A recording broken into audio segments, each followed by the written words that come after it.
यह हूँ सगरिया new railway station जोटा कि राजस्थान अच्छी कोटा ठू जस्ट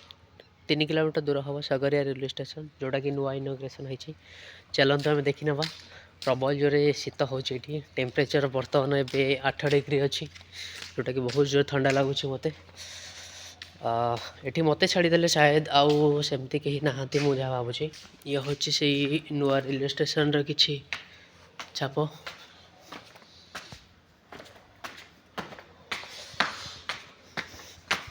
ये हूँ मो लगेज थुआई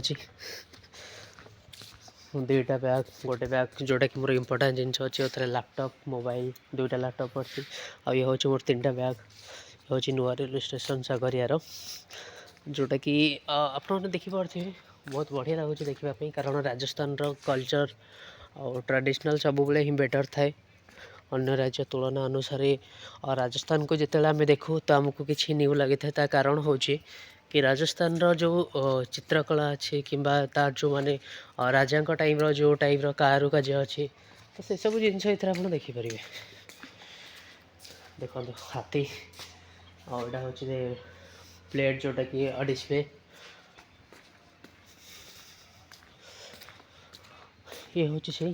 सगरिया रेलवे स्टेशन जोटा कि बहुत नुआ अच्छी आठी आमर बीकानेर पुरी जोटा कि जाए बीकानेर काली बाहर थी जोटा कि आज बर्तमान ये सगरिया रहा 5टा 35 ये लगे कथा किंतु बर्तमान गोटे घंटा लेट्रे चलचे जोटा कि पुरी रे काली पहुँची भुवनेश्वर यहाँ पहुँच 8टा 8:30 भितर पहुँची आउ लेट तो चलचे वीकली जेहेतु एक्सप्रेस अच्छी तो वीकली एक्सप्रेस सब इंडिया रे ही लेट ही चलता है। ओके बाकी देखा बहुत बढ़िया देखा नो डाउट।